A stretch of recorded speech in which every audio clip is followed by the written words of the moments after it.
कहानी की शुरुआत एक डिलीवरी वाले लड़के से शुरू होती है जो आज सू नाम की लेडी के घर पार्सल देने आया था। सू को पार्सल देते देते वो कहता है कि मुझे आपकी तस्वीर खींचनी पड़ेगी क्योंकि ये कंपनी की पॉलिसी है। ये झूठ बोलकर वो सू की तस्वीर लेता है और फिर उसे पार्सल देता है। लड़का मन ही मन सू को चाहता था। सू पार्सल लेकर अंदर आती है। वो पार्सल को एक जगह रखकर नहाने की तैयारी करने लगती है। कुछ ही देर बाद रात हो गई। सू ने अपने पति के लिए खाना लगा दिया था और वो उसी से फोन पर बात कर रही थी। जल्दी ही सू का पति ली भी घर आ जाता है। इन दोनों की आज शादी की सालगिरह थी, इसलिए ली सू के लिए तोहफा लेकर आया था। सू ने भी ली के लिए तोहफा खरीदा था और ली को उसका तोहफा काफी पसंद आता है। एक दूसरे को तोहफे देने के बाद दोनों खाना खाते हैं और फिर एक दूसरे का पानी निकालने लगते हैं। अगले दिन सू एक कैफे में थी और उसकी दोस्त उससे बातें कर रही थी। बातों बातों में उसकी दोस्त उससे पूछती है कि तुम्हारी शादी को 7 साल हो गए हैं, लेकिन तुम अभी तक माँ क्यों नहीं बनी। सू उसे बताती है कि मैंने और ली ने काफी कोशिश की है, लेकिन पता नहीं मैं माँ क्यों नहीं बन रही। हमने सभी टेस्ट भी करवा लिए हैं और सभी टेस्ट भी नॉर्मल हैं। सारी बातें सुनकर सू की दोस्त उसे हौसला देती है कि अगर सारे टेस्ट ठीक हैं तो तुम जल्दी ही माँ बन जाओगी। इसके बाद दोनों कॉफी पीती हैं और फिर अपने अपने घर चली जाती है। दूसरी तरफ माया नाम की लड़की एक मॉडल की तस्वीरें खींच रही थी। माया सू की कजिन बहन थी। तस्वीरें खींचकर वो सू को फोन करती है। उधर सू घर के काम कर रही थी और रिंग सुनकर वो फोन उठाती है। दोनों बहनों में ज्यादा बनती नहीं थी, इसलिए माया का फोन देखकर सू ज्यादा खुश नहीं होती। माया एक फोटोग्राफर थी और वो 1 महीने के लिए सू के शहर आने वाली थी। वो सू के शहर में आकर उसके साथ रहना चाहती थी। शुरू में तो सू उसकी बात नहीं मानती, लेकिन माया के बार बार कहने पर वो उसे अपने घर में रहने की परमिशन दे देती है। माया का फोन काटते ही सू को उल्टी आती है। सू को उल्टी इसलिए आई थी क्योंकि वो पेट से हो गई थी। रात को सू जब ये बात ली को बताती है तो वो भी बेहद खुश हो जाता है। दोनों की जिंदगी में सिर्फ एक बच्चे की कमी थी और ये कमी भी अब जल्द ही पूरी होने वाली थी। कुछ ही दिनों बाद दोनों एक डॉक्टर के पास बैठे थे। सू की स्कैन हो गई थी और उसे देखकर डॉक्टर उससे कहती है कि तुम्हारे गर्भ में जो बच्चा पल रहा है वो तुम्हारे गर्भ से बाहर है और वो कभी भी मर सकता है। अगर मैंने तुम्हारी सफाई नहीं की तो तुम्हारी जान खतरे में पड़ सकती है। डॉक्टर की बात सुनकर दोनों बेहद दुखी हो गए और दुखी मन से सफाई के लिए मान जाते हैं। सफाई के बाद दोनों घर पहुंच जाते हैं। सू को दुखी देखकर ली उसे हौसला देता है कि जल्दी ही सब कुछ ठीक हो जाएगा। सू को समझाकर ली अपने काम पर चला गया, लेकिन सू अभी भी बेहद उदास थी। ली के जाते ही माया दरवाजे पर आती है। उसकी आवाज पहचान कर सू दरवाजा खोलती है, जिसके बाद माया तस्वीरें खींचती खींचती अंदर आती है। सू अभी भी उदास थी, इसलिए माया उससे उदासी का कारण पूछती है। सू उससे झूठ बोलती है कि मेरी तबीयत खराब है। इतना कहकर वो माया को उसका कमरा दिखाती है। रात को माया नहाकर अपने बदन पर क्रीम लगा रही थी। इसी बीच ली भी घर आ जाता है और वो गलती से माया को सू समझ लेता है। वो जैसे ही माया को पीछे से पकड़ता है तो उसे अपनी गलती का एहसास हो जाता है। इसी बीच सू भी जख्मी होकर दोनों के पास आती है। उसके हाथ में एक छोटी सी चोट लगी थी। ली को चोट दिखाते दिखाते वो उसे माया के बारे में बताती है, जिसके बाद ली माया से हाथ मिलाता है। सू ली को माया के बारे में बताना भूल गई थी, इसलिए ली गलती से माया को सू समझ बैठा था। अगली सुबह जब ली काम पर जाने लगा तो घर के बाहर उसे माया नजर आती है। माया की जवानी देखकर वो गर्म हो गया। उसका दिल तो कर रहा था कि वो अभी माया को पकड़कर उसकी गुफा में धमाके कर डाले, लेकिन वो जल्दी ही खुद को संभाल कर काम पर चला जाता है। ली के जाने के बाद माया सू के लिए नाश्ता बनाती है। सू उसे काम करने से रोकती है क्योंकि वो उसकी मेहमान थी। माया उसे समझाती है कि मुझे घर के काम करना पसंद है, इसलिए मैं घर के कामों में तुम्हारी मदद करूंगी। इसी के साथ वो सू से दोबारा पूछती है कि तुम इतनी उदास क्यों हो। इस बार सू उसे सब बता देती है कि मेरी सफाई हुई थी, इसीलिए मैं उदास हूँ। कुछ देर बाद माया घर की सफाई करने लगी। सू उसे फिर से रोकने की कोशिश करती है और इसी बीच दोनों लड़कियां गिर जाती हैं। दोनों एक दूसरे के ऊपर थीं, इसलिए दोनों गर्म हो गई थीं, मगर जल्दी ही दोनों खुद को संभाल कर फिर से काम पर लग जाती है। कुछ देर बाद माया सू को नई ड्रेस देकर कहती है कि मैं तुम्हारी कुछ तस्वीरें खींचना चाहती हूँ, इससे तुम्हारी उदासी भी दूर हो जाएगी और तुम्हें अच्छा भी लगेगा। इतना कहकर वो सू को ड्रेस देती है और फिर उसे चेंज करने भेज देती है। सू के जाते ही वो 2 गिलासों में दारू डालने लगी। एक गिलास उसने खुद के लिए तैयार किया था और एक सू के लिए। जल्दी ही सू नई ड्रेस पहनकर उसके सामने आती है। माया जल्दी जल्दी उसकी तस्वीरें खींचने लगती है। सू की जवानी देखकर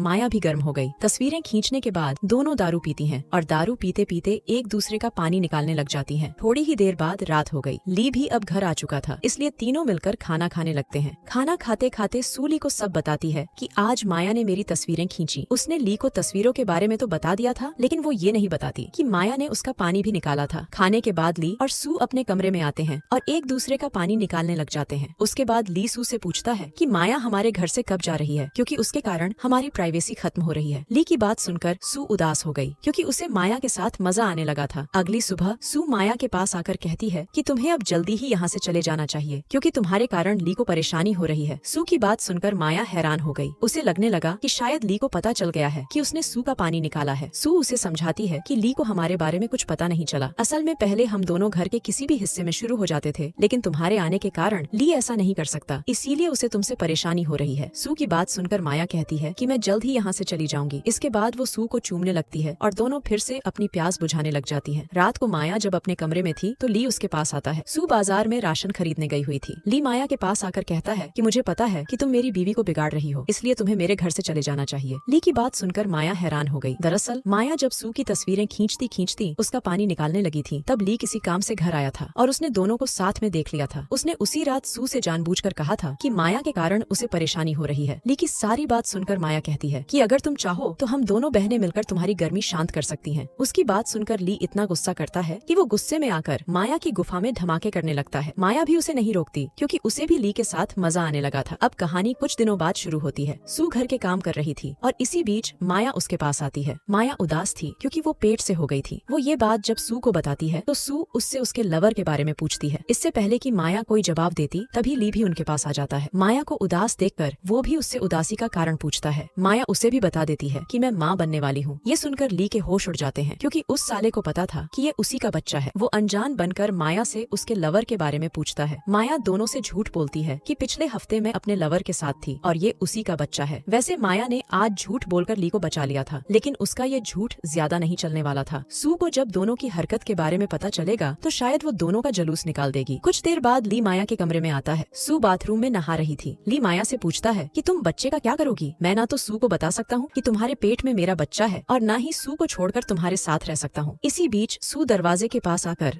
दोनों की बातें सुनने लगी। ली माया से बातें कर ही रहा था कि तभी सू दोनों के सामने आकर कहती है कि मैंने सब कुछ सुन लिया है सालों। माया उसे समझाने की कोशिश करती है कि मुझसे गलती हो गई थी, लेकिन सू कोई बात सुनने को तैयार नहीं थी। वो गुस्से में आकर माया को मारने लगी। जब ली उसे रोकने की कोशिश करता है तो वो उसे भी पीट देती है। दोनों को काफी मारने पीटने के बाद सू अपने कमरे में आ गई। कमरे में आकर वो काफी रोती है क्योंकि उसके पति और बहन ने उसे धोखा दिया था। अगले दिन दोनों बहनें कैफे में थीं। माया एक बार फिर सू से माफी मांगती है, जिसके बाद सू कहती है कि मैं चाहती हूँ कि तुम ली के बच्चे को जन्म दो। मैं तो ली को बच्चे का सुख नहीं दे पाई, इसलिए तुम उसे ये सुख जरूर दो। सू की बात सुनकर माया उससे वादा करती है कि मैं ली के बच्चे को जरूर जन्म दूंगी। कहानी के आखिर में माया अपने शहर वापस चली जाती है क्योंकि वो वहीं पर बच्चे को जन्म देना चाहती थी। इसी के साथ इस कहानी का यही अंत हो जाता है। हमारी वीडियो देखने के लिए बहुत बहुत धन्यवाद। अगर आप ऐसी ही वीडियोस के दीवाने हैं तो प्लीज मेरे चैनल को जरूर सब्सक्राइब करें। मिलते हैं अगली वीडियो में, तब तक के लिए नमस्कार।